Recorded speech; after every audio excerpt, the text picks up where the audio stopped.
जो बन रहा है उसमें राजद के जिम्मे 3 सीट थी। वो लग रहा है कि एक ही सीट पर अभी मजबूत है, बेलागंज पे। और जो सूचना आ रही है कि राजद वहाँ अभी लड़ाई में भी नहीं। लड़ाई में पिछला बार भी राजद से उदयन चौधरी हारे थे। इस बार तो वहाँ लोग बता रहे हैं कि उनसे आगे जनसुराज है। क्योंकि यही फ़ायदा हो रहा है। अगर राजू यादव की जगह कोई गैर यादव उम्मीदवार होता माले का, तो इस बार भी संभवतः सुनील पांडे की हार पहले ही हो गई होती।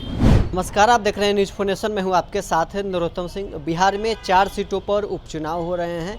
सभी प्रत्याशी अब मैदान में हैं। कौन किसको टक्कर देगा, कौन किस पर भारी पड़ेगा, इन विषयों पर चर्चा करने के लिए हमारे साथ वरिष्ठ पत्रकार इंद्रभूषण सर हैं। सर, एक एक कर उन सीटों का चर्चा करते हैं, कौन किस पर। अब प्रत्याशी तो सबके सामने हैं, मैदान में उतर गए हैं, कौन किस पर भारी पड़ रहा है?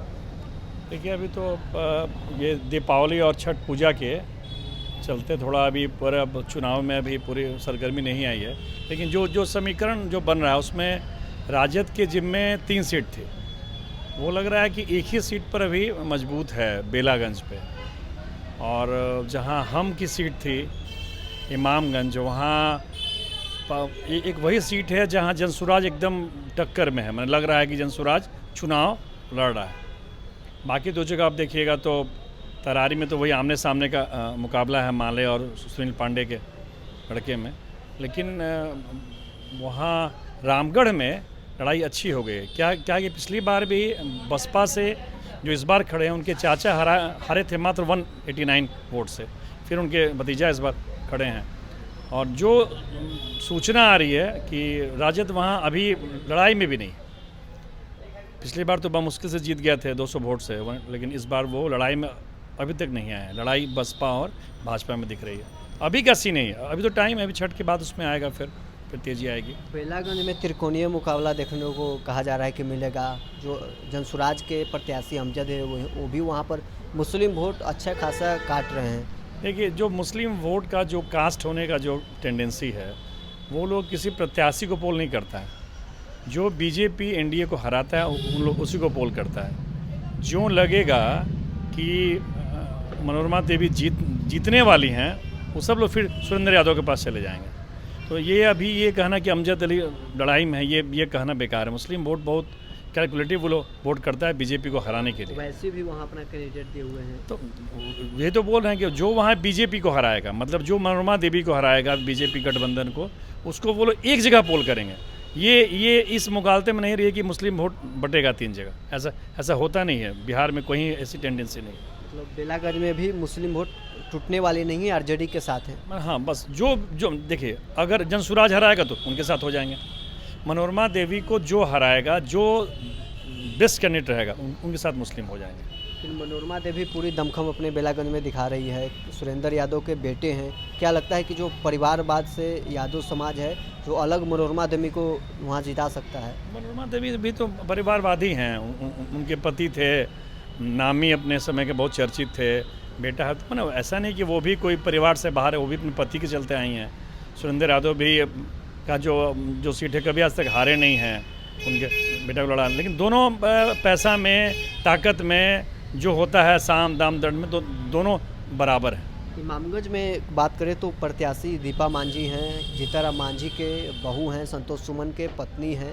तो और वहाँ पर आरजेडी के प्रत्याशी हैं, जनसुराज भी वहाँ पर उम्मीदवार उधर। किसका पलड़ा भारी है इमामगंज? देखिए, अगर आप हम सेक को ही माने, हम सेक के लोग ही कह रहे हैं, जीताराम मांझी की पार्टी के लोग, कि अगर प्रवीण मांझी को टिकट मिला होता तो और मैंने मजबूती से चुनाव लोग लड़ता है। लेकिन चूँकि अब क्या पता पार्टी में क्या समीकरण है, प्रवीण मांझी को क्यों टिकट नहीं मिला, उनके पति मंत्री हैं, उन्हीं को टिकट मिल गया, जो भी कारण हो। लेकिन अभी लड़ाई में वहाँ राजद नहीं आया है, ये है। लड़ाई में पिछला बार भी राजद से उदयन चौधरी हारे थे। इस बार तो वहाँ लोग बता रहे हैं कि उनसे आगे जनसुराज है। अब देखिए लास्ट में क्या होता है। हाँ, लास्ट में क्या होता है। संतोष सुमन के पत्नी होने के कारण क्या दीपा मांझी वहाँ पिछड़ रही है? लोग जीताराम मांझी के जो बेटे हैं प्रवीण मांझी, उनको लेकर चर्चा कर। हाँ, मैंने यही थी कि वो प्रवीण मांझी को आगे बढ़ाएंगे। जब परिवार में देना तो मैंने एक बेटा है, दूसरे बेटे को दे। लेकिन क्या पता पार्टी में अंदरूनी परिवार में क्या है, उनको टिकट नहीं मिला। लेकिन वो प्रवीण मांझी से दीपा मांझी कमज़ोर कैंडिडेट लोग बता रहे हैं। तरारी की बात करें तो वहाँ वर्चस्व बचाने की लड़ाई कहा जा रहा है। सुनील पांडे के बेटे प्रशांत वहाँ से चुनाव लड़ रहे हैं। उधर जनसुराज भी उम्मीदवार माले से राजू यादव कैंडिडेट है, जो आरा से पूर्व में प्रत्याशी थे लोकसभा। देखिए यही फ़ायदा हो रहा है। अगर राजू यादव की जगह कोई गैर यादव उम्मीदवार होता माले का, तो इस बार भी संभवतः सुनील पांडे की हार पहले ही हो गई होती। लेकिन राजू यादव के आने से ये फ़ायदा हुआ है कि यादव वोट तो मिलता नहीं है, तो राजू यादव के आने से ये फ़ायदा हुआ कि जो रामेश्वर प्रसाद के जो उनके सुदामा प्रसाद खड़े से जो वैश्य वोट टूटता था, इस बार नहीं टूटेगा। तो इस बार पिछले 2 चुनाव के बनस्पत सुनील पांडे के बेटे की स्थिति अच्छी है। इस बार स्थिति अच्छी है। हाँ, राजू यादव के होने से। पिछले 2 चुनाव देखें तो सुनील पांडे 200 कुछ वोटों से 15 में और 20 में करीब 13,000 वोटों से चुनाव हारे थे, फिर भी वो मजबूत स्थिति में। देखिए दोनों में अंतर समझिए। वो जो इसके पहले हारे थे 15 में वो एनडीए के कैंडिडेट थे, इसलिए बहुत कम वोट से आ रहे थे। पिछली बार वो निर्दलीय थे, एनडीए से वहाँ कैंडिडेट था, तो इसलिए कारण ये भी है।